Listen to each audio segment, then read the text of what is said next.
Yesterday, in our preview of Mumbai versus Bengaluru, we had mentioned one thing in particular, that this match is going to be the battle of the batters. The team that bats well will win the contest. But right at the very end there, I had a little prediction that I made. And I said there'll be one man who will be the difference between both the sides, because Mumbai have Bumrah and RCB do not have someone like him to counter him. Well, I don't get a lot of predictions right, but when I do, I make a point to tell the whole world that I got it right. Sarvesh, at the end of the day, one man being the difference between the two sides. As always. I mean, on such days when others are going for around 10, 15 runs over, there's one man always standing up, doing all the hard work, picking up wickets, sc- restricting the batters, and doing everything on his own. I think yeah, he's now doing it on a very regular basis, on a very consistent basis. So I think now we don't have enough adjectives to describe these performances. So, in my opinion, I think people are just getting people, they are just used to what Bumrah does. So I mean, nobody now finds it odd to or that he's doing it on such a regular basis. I mean, that's the kind of performances that he's been putting. And if you have to put like you rightly said, that difference maker, if you have to pick one player from both the teams who will be the difference maker, who will swing that momentum towards his team, that's just with Bumrah on most days. Absolutely. We've got the summary of the game on your screens for you. RCB batting first, 196 for 8 in 20 overs. MI obviously making an absolute mockery of that target, getting there in 15 and a half overs. At the halfway stage, though, Sarvesh, we were discussing, and we both thought that RCB were about 15-20 runs short where they needed to be. Yeah. Turns out they were about 100 runs short where they needed to be. Um,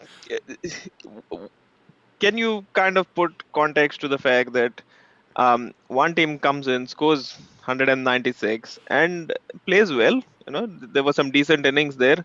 Dinesh Karthik getting a fantastic finishing 50 there. Rajat Patidar scoring, getting a 50. Going great guns. I mean, both those 50s scored at a strike rate of almost 200. Um, but then when MI comes in and we see what Ishan Kishan and then after that Surya Kumar Yadav does, it just puts things into context. And is there any score in world cricket that is safe? Uh, the Wankhede's history has been like this. I mean, when you bat first, in toss, first of all, toss plays a very critical role there. And when you bat first at Wankhede, then you have to make sure that you are accounting for that due factor, which normally we see in the second innings. And then you should account for that smaller boundaries, and all the things that you have to consider, and you have to arrive at a particular target, the par score that we say. And at one kid, I mean, anything below 200, you are going to find it a bit difficult. You need those 200 and 205 scores, and you need your bowlers to do well after that. So for RCB, I think their bowling attack has been below par this season. So now for them to get actually below 200 was it wasn't enough. They needed at least 200 205 in the first innings on normal days. And just looking at the way their bowlers are bowling, they needed that additional cushion of 20 more runs. So I would say around 25 runs they were behind. 220 for 8, probably they would have looked a much better side, uh, bowling in that second innings with that due, and even with that kind of bowling attack. I think, yeah, but they were 25 runs short. And somewhere down the line, even RCB should be thanking Dinesh Karthik that he played that beautiful knock at the end. And otherwise, this would have looked very bad, on the net run rate, and everything must could have looked worse for them. When I was watching the game, I was reminded of that World Cup semi-final. There was a T20 World Cup semi-final in Mumbai one year. I think it was the 2016 T20 World Cup. Yeah. India got about 190 odd in that game as well. And then the West West Indies Indies. made an absolute mockery of that run chase.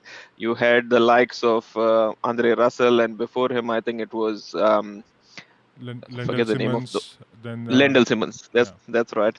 Yeah, all of them came and just absolutely blasted that target off. And that night too, the dew was yeah. quite bad, and it played a massive role. So you're right in saying that chasing does get it becomes easier in Mumbai, especially when the dew comes in. Before we talk about the main course, which is just with Bumrah and try and see what he does that some other people cannot do. Quick word on Faf du Plessis because we saw in the last game that he was kind of coming to form, but today we saw a bit more. With every passing game, the confidence is coming back, the shots are coming back, and that strike rate therefore is also increasing. Your thoughts on Faf's innings today? I think he still struggled in my opinion, but after that Virat's wicket and Will Jacks departed early, I think somebody had to stay there to steady the ship, and I think Faf did a good job there. 61 from 40 in a match like this when your team has scored 200 runs and opponents have chased it down in almost 15 overs. It doesn't look too good if if you consider all these things. But I think given the kind of form he was in, kind of situation RCB were in that at that point, I think 61 from 40 is still a decent knock, and I think this should get Faf started because he needed such knock of such magnitude where he could feel that okay, he's now back in the thick of things. I think this could be that knock where he will feel a lot more comfortable in the upcoming games. So I think Faf du Plessis, I mean, I think he should be feeling much better because last 3 4 innings and it wasn't coming off. I think he played a good knock in the first innings, but after that it wasn't coming off for him. So I think yeah, he should feel good after this. The other innings of note there was from Rajat Patidar. Now we've been seeing Rajat Patidar continuously on our screens since the England series, Yeah, and I think this is the best I've seen him bat in in the last 3 4 months from ball one. And I don't mean it because of the fact that he's got a 50 today. The yeah, reason I'm saying that this is the best I've seen him bat is because the confidence was there. Every ball he was either right forward or right behind. There was a punch in his strokes, and there was the mind looked to be clear. He wasn't normally when we see Rajat Patidar getting out, he's kind of um, stuck between do I play the shot, don't I play the shot, half-hearted stuff. But there was nothing that was half-hearted today. Today was completely deliberate, clear, and the result was there to be seen. So the RCB will be just kind of thinking to themselves, only if we had seen a bit more yeah. of this in the beginning of the season, because now suddenly they are placed in a position where they've got to win everything. Otherwise, they're out of this tournament. Absolutely. You rightly said that Rajat looked good, pretty good today. I think Rajat and Faf, these guys would have hoped for a pitch like this, pitch like Wankhede, to come out of that rusty patch. And I think the kind of shots Rajat was playing that also allowed Faf to buy some time at the beginning because otherwise even Faf had to start scoring from probably over number 5 or 6 or very early. But he remained there till the end. I think he was there till for 15 16th over. I think, and that's why he could pile up those runs. And Rajat, you said it correctly. I think we have seen him struggle against that England series, and I think today he was looking much better. He was timing those shots beautifully. Those back foot punches, those hooks, those pulls. I mean, everything was just falling in place for him. And I think this is the kind of wicket which suits him. He likes pace, he likes bounce, and you will get plenty of that at Wankhede. So I think it has come at the right time for him. Maybe not the right time because he would have probably hoped for this to come earlier this season. So I think now almost half a season is over for them. So I think, but still, you're back amongst the runs, and you still have something to look forward to in the next few games. Now, RCB made a major change today. They dropped Cameron Green because they wanted to get Will Jacks into the side.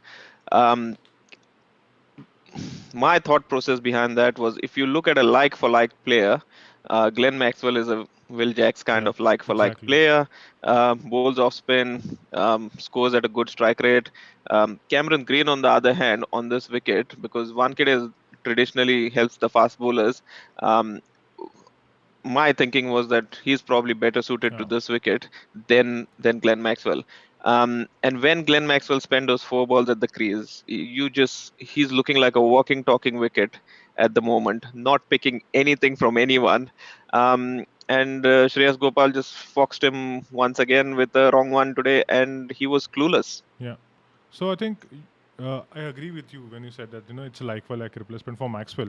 So I think they have just gone with the reputation and not with the logic today. I felt with a team who did not have any frontline spinner with them today. I felt they just had two off spinners, two very similar kind of bowlers with them.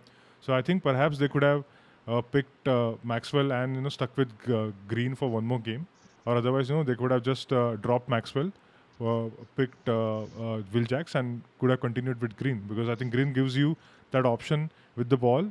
And this is the kind of wicket, 6 foot, 6.5 foot. I think this is the kind of pitch that anyone would love to bowl, especially with such height, such release point.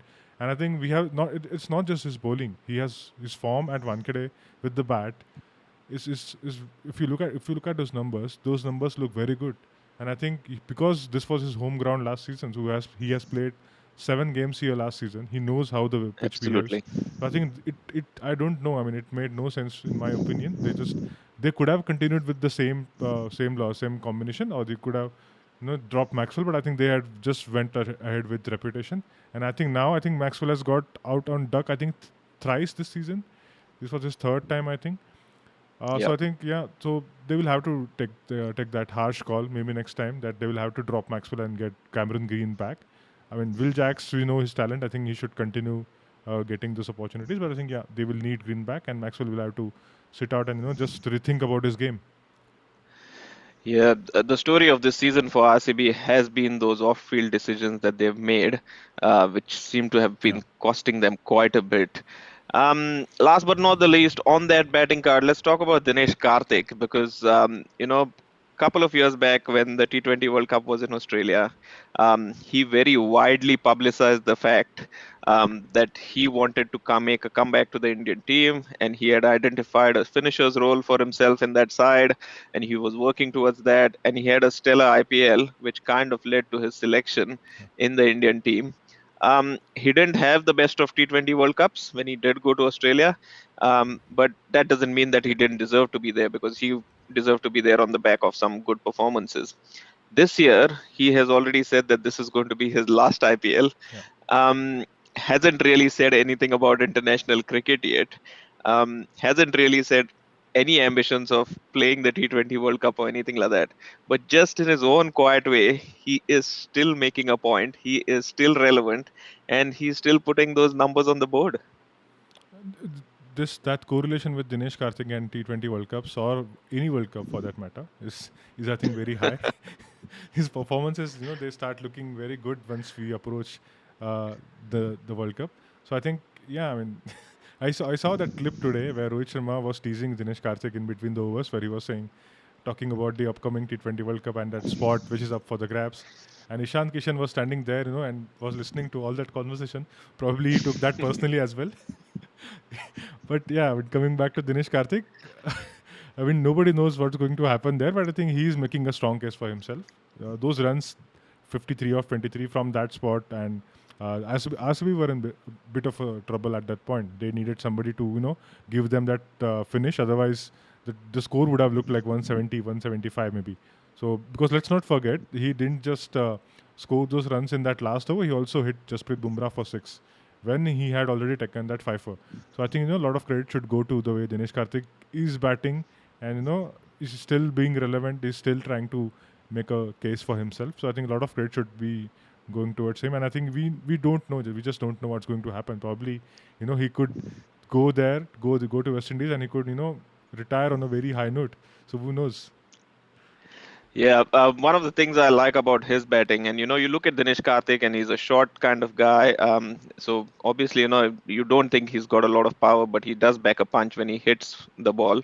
But I think the secret to his batting, especially in T20 cricket at the death, is how still he remains at the crease, and does not premeditate until the ball has been released from the bowler's hand. And as soon as that happens, he makes a quick decision about what his options are, where he needs to go, gets into position, and then times the ball and that kind of helps his, because we see a lot of batters in T20 cricket, trying to premeditate stuff and get into positions even before the ball is bowled, which gets them in trouble. But one thing I notice about Dinesh Karthik is he's just so still, so balanced at the crease, and keeps all his options open until the last moment, Yeah. and then plays a shot. Yeah, so 196 for 8. Let's have a look at this bowling card for MI, because we've got one name that stands well and above everybody else, a bit like a skyscraper on the Mumbai horizon, which kind of looks down upon everybody else. In a game of almost 10 runs per over, 9.8 was the innings run rate. You've got one bloke who comes in, gives you 4 overs, 5 for, and I'm not going to say 21, it was 5 for 15 until he bowled his last ball. And then it became 5 for 21 from 4 overs. Yeah. But as you said in the opening, we say so much about him, we talk so much about him, so words fall short to describe his craft and his art and his talent that he has. But I'm going to ask you this question in a slightly different way. Um, if you're a bowler who's bowled in this game, what do you tell yourself? You know, do you tell yourself, beat yourself by saying you are absolutely useless? Or do you just look up to Jasprit Bumrah and say, I wish I can be like him? What do you do as a bowler when you look at your figures vis-a-vis his figures? I think all you can do is learn from what he has done, because he has been performing at that consistent at that level for on a consistent basis, game after game, year after year. So I think he has sorted a few things out in his mind. I think he's very clear about those few things, and I think that is something which helps Bumrah. His that head, cool, that cool head above his shoulders. I think that is that is the place where he calculates everything and he puts those plans into action. I think that's where all that magic happens, and then he uses other tools very smartly. So that's just with Bumrah for you, and I think others, they should just look at the this kind of strategies that he employs, and the consistency that he brings into this game. I think that's the key with Jasprit Bumrah. I mean, he's not bowling at 155. He's not bowling at 150. His speeds. If you look at Kodzia's speeds and Jasprit Bumrah's speeds, you will realize that Kodzia bowl at a much quicker pace. I mean, so it's not about pace. It's not just about slow ones, because we see a lot of bowlers bowl slower ones at pick up wickets, but they are not as effective as Jasprit Bumrah. So I think there's something else which he has figured out. Just like we say when we talk about Virat Kohli, that he has figured out something which works for him game after game. So I think this is Jasprit Bumrah, and he has figured that out. And if you're a bowler, I think you just have to sometimes you just have to accept that, okay, I may not be as good as Jasprit Bumrah, but I can try to be the second best on that day. So I think that's the kind of player Jasprit Bumrah has been for us. One of the things I heard him say today in his post-match interviews, because previously Jasprit Bumrah used to say that he takes about 2 or 3 deliveries to kind of assess the pitch. So he says when he runs in and he bowls the first ball, he doesn't know what the pitch is going to do. So once he's bowled 2 or 3 balls, he absolutely reads the pitch and he knows what his options are on this pitch and what he should do and what he shouldn't do. The problem we have now is that he's not been consistently opening the bowling for MI, which means he comes first change.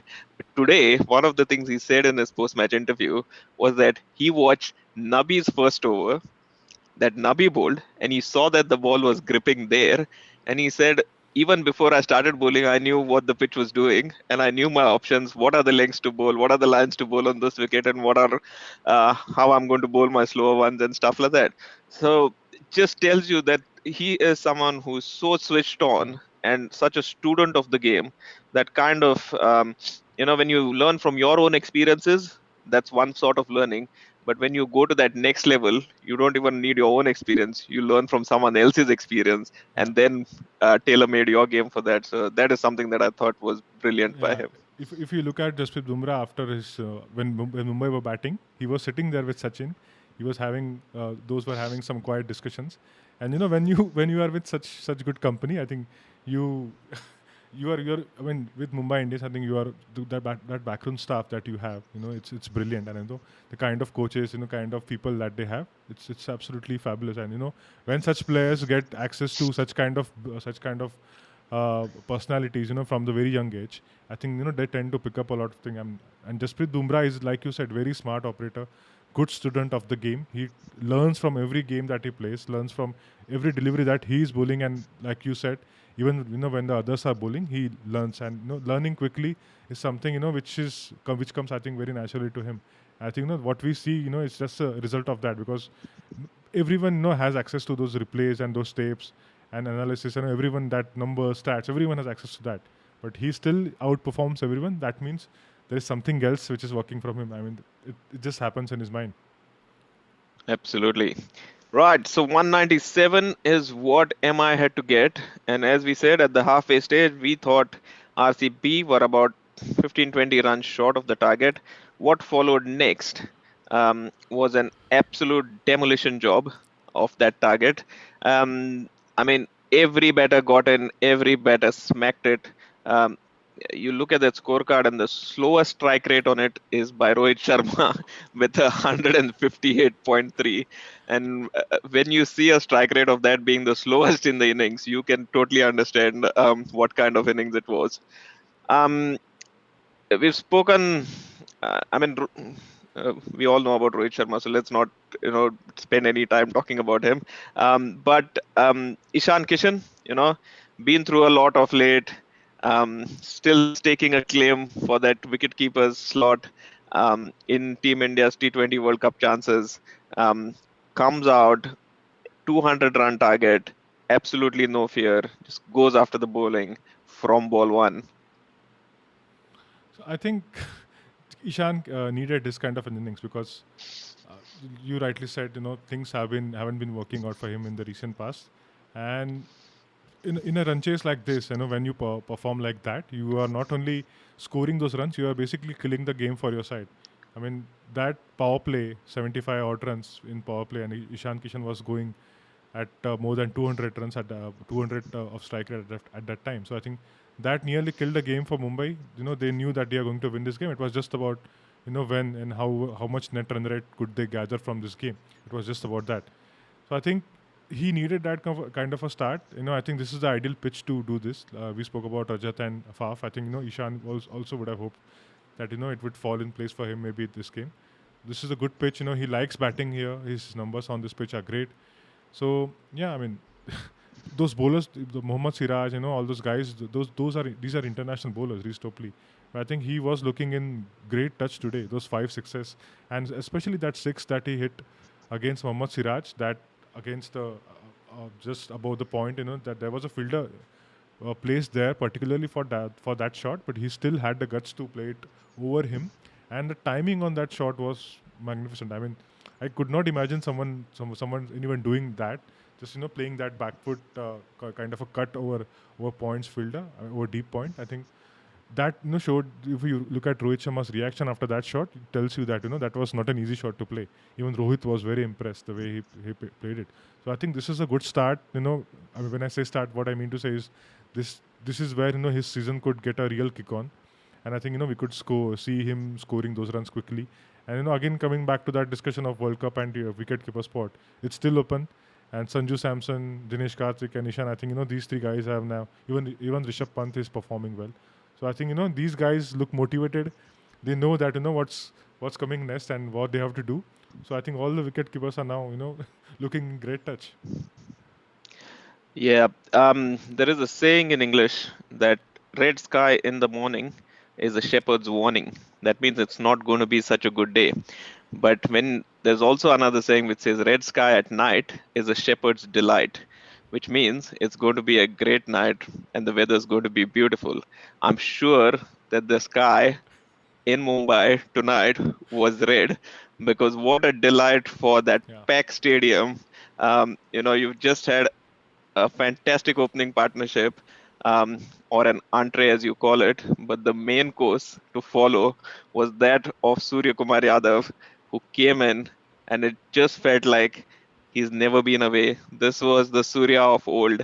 In fact, he could have just taken his game up Yeah, to the next level, because we saw everything that we know about Surya Kumar Yadav and more. And yeah, two people, yeah, Bumrah with the ball, we fall short of words to describe him, and Surya Kumar Yadav with the bat, we fall short of words to describe him as well. yeah. I think when Ishan got out, I felt that now Rohit will have to do some scoring. He'll have to accelerate a bit because Surya is could he could still look rusty because he's just coming off from an injury. He was out for 4 weeks, or sorry, 4 months. That's a huge period, and when you spend such time on sidelines, such long period, I think you can look a bit rusty. So I just tweeted that okay, Surya Kumar Yadav could just be rusty. That so Rohit Sharma has to do some scoring now that Ishan has got out. But after that in that over he was scoring. He scored 2 3 sixes and fours. I had to reply on my tweet saying okay, rusty is not the word for Surya Kumar Yadav. I take my words back. So that's the kind of show that he put on today. I mean, I personally felt that he would take some time. He would get in and then because this platform was set, stage was set. Mumbai did not need to go scoring at 12, 13 runs per over. The scoring rate, the asking rate was down to 8.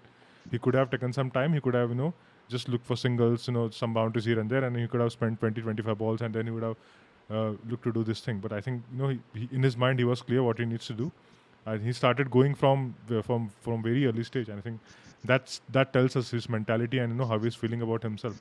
So I think Surya Kumar Yadav, it's great to see him back, and if he's doing these kinds of things from Mumbai Indians from number 3, then I think that batting lineup starts looking at even more dangerous. I mean that all those issues with the bowling, this batting lineup, they could easily cover up for those weaknesses. Absolutely. And, when you think of Mumbai Indians chasing down 199, if someone hasn't watched the game, they'd think Tim David and Romario Shepherd would come in at the end and provide the finishing kick that they need. But those two fellows weren't even needed today. That Yeah, just tells you how dominating this performance was. yeah, Last but not the least, let's talk about Captain Hardik Pandya. yeah, I wonder if he watches this Nicometer podcast, because on our podcast last time we said that if he's not bowling and if he's batting like he was batting for GT, yeah, then there are question marks around his selection.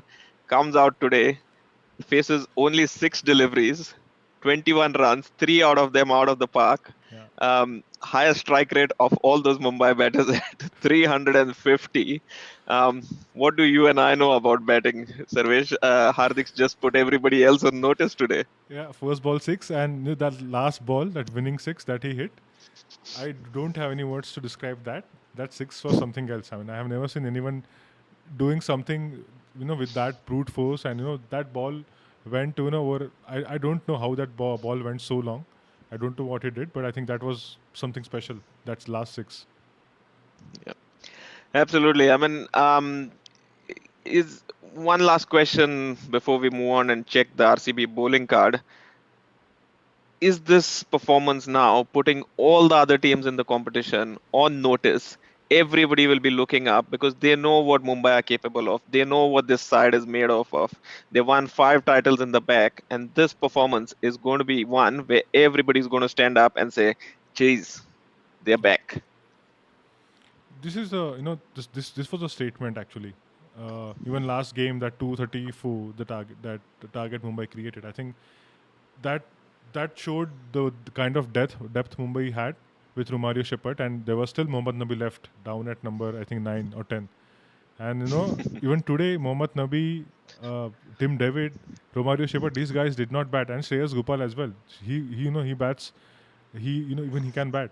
So I think these guys were not needed today, and the score was chased inside 16 overs, 15.3.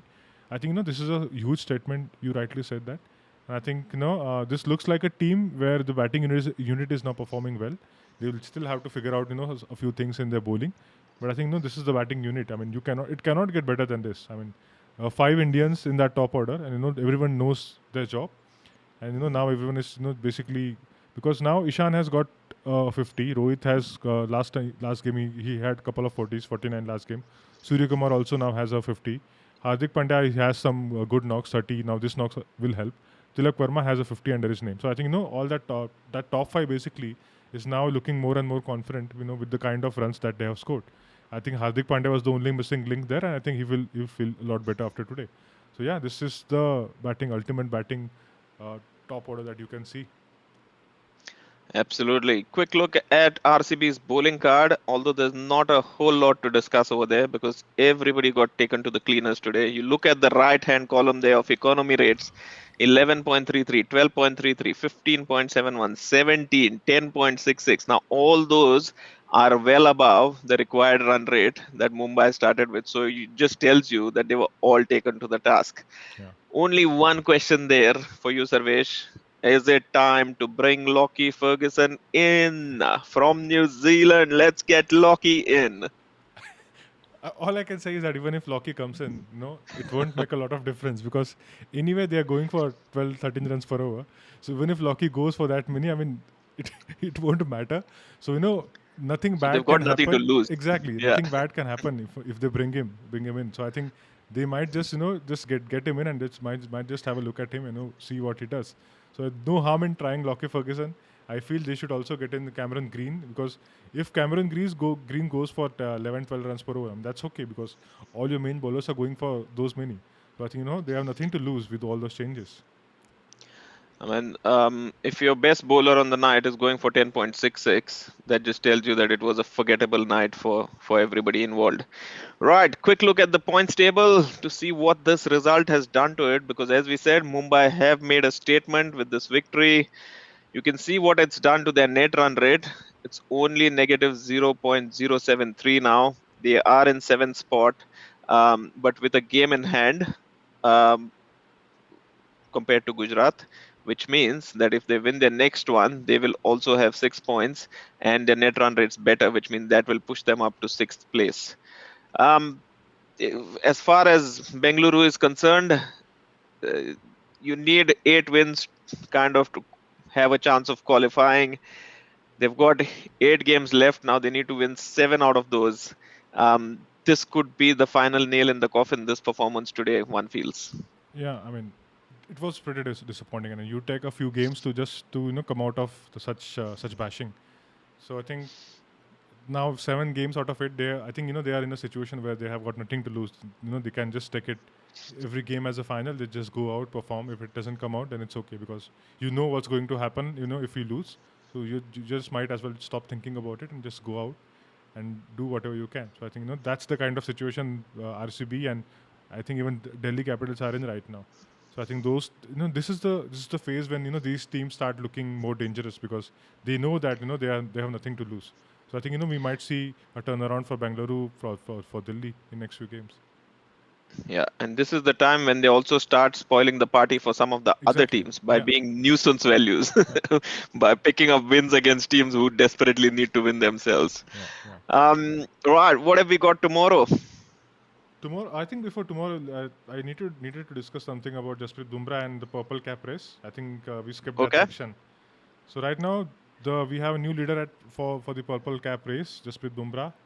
He was not in top 10 before this game, and now suddenly he's With the at the very five wicket haul, he's gone straight to the top. yeah, and And the reason I think he's at the top is because of the fact that his economy rate's better than yeah, Chahal's, yeah, which yeah. means that's why, because Charles got the same number of wickets. Yeah, and considering less than 6 runs per over, I think it's a great sign. And if you are out of those five games that he has played, three were at Wankhede, and at Wankhede, despite playing 3 games at Wankhede, if you're still going for less than six, then that means that means bowling. That means you know how to bowl. So the Jasprit Bumrah, the special numbers, dot percentage is also close to some 48%. So almost 50% of the dots balls that he's bowling are dots. Again, this is a very impressive number, and overall all those figures look great. I've got a question for you, Sarvesh, that Jasprit Bumrah there on that list, his economy rate is miles ahead of everyone else. What is it? Why does it? What is it that he does that the rest are struggling to do? Do you have anything sort of comparison between him and the rest as far as economy rates are concerned? Yes, so I compile something like this, which tells us that how effective he is when compared to his teammates, because we don't get to see such metrics, when we see all those numbers, because economy rate is just for you. It doesn't tell you what your teammates are doing. So I think this is that metric. So now this is compiled for bowlers who have bowled at least 8 overs in this season, so 8 overs and above. So what we can see here is that economy delta is basically your economy. Let's say if your teammates are conceding 1 run per delivery, so that means if somebody is giving away 1 run and per ball, then how much Jasprit Bumrah is spending. Jasprit Bumrah is basically conceding only at 536 runs per ball when his teammates are going at 1 run per ball. So that's basically he's conceding almost Half a run. 50%. Yeah, half a run, almost half a run. So if his teammates are Right. going for 10 runs per over, he's going at 5 runs per over. If they are going at 12 runs per over, he's going at 6 runs per over. And that's the kind of impact Jasprit Bumrah is having. And his teammates, there's a huge gap between him and his teammates right now. So maybe somebody will have to step up and bridge that gap. And who is the next Mumbai bowler on that list? Is there anybody close No, to Jasprit Bumrah on that list? Because nobody. that's another thing. You Yeah. see Krunal Pandey, Akshar Patel, Mayank Yadav. There is no Mumbai bowler there as far as I can see until, No, yeah, there's no no. Mumbai bowler. So that Yeah. just, um, yeah, confirms the fact what we are saying, that he does it on his own and he's got no support from anybody else. And if somebody else starts supporting him, Yeah. then this Mumbai side can do even better things with the Right. ball. Absolutely. Right, brilliant as always, Sarvesh. Thanks for those stats. What do we have coming up tomorrow? Tomorrow we have Right, two neighbors, LSG and Delhi Capitals. And LSG have won all three matches till now against DC. DC will look to put their first win on the board against LSG. absolutely. So everything to play for DC because of the fact that they are at the bottom of the league table. They've also never won against LSG, so don't need any more motivation to win tomorrow than what the numbers tell us. Um, it's a young rivalry because obviously LSG have only been playing for this is their third season. Um, any key takeaways from the kind of head to head or anything to watch out for? I think LSG, I think the Lucknow pitch is going to play again a critical role. Because Lucknow, they know how to win matches at that ground. They don't like to lose a lot many games there. And if LSG bat first, they have that wonderful record that if they score in excess of 160 while batting first, then they have defended all those totals at Lucknow. So I think no, that's the kind of impact that they have. If they score 160 at any ground, they are going to defend it. If they are doing it at Lucknow, then even there is even more chance that they would defend it successfully. So I think that's their template. Go out, bat first, score in excess of 160. You have the bowlers to do it. You have the pitch assisting for your spinners. So just that's the template that they will follow, and the batting also is looking in good in descending. I think they have Nicholas Puran, Quinton de Kock is scoring runs. They will hope for more runs from KL Rahul, and their bowlers are already doing good. Mayank Yadav is going to miss tomorrow's match because of that injury that he has, but they still have enough Indian bowlers. Mohsin Khan is also not playing, so they have a lot many players who can come in and play well. I think the key for Delhi though is going to be their own bowling because Yeah, they've looked all over the place with their own bowling.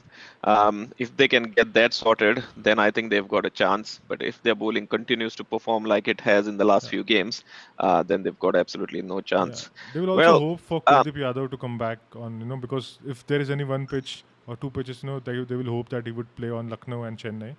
So I think this is that pitch. absolutely. They will hope that he'll come back. Yes, good strong words and good strong content to finish on. Well, that's all that we have tonight for you on the Sneakometer podcast. If you haven't already subscribed, then please do because we will bring you quality content on a daily basis. Follow us on our social media handles. Keep watching, keep liking, keep sharing, and keep giving us your feedback because you know what we do with feedback? We take it on board and we inculcate it into our next episode. All right. So, until tomorrow, this is Rahul and Sarvesh signing off from the Sneakometer podcast, and we'll be back tomorrow morning to discuss everything between LSG and DD, not DD, not Daredevils, they're capitals now. DC, DC and LSG in tomorrow's game. Until then, have a good night, and all you Mumbaikars out there, go out and party because your team is well and truly back into this tournament. Thank you.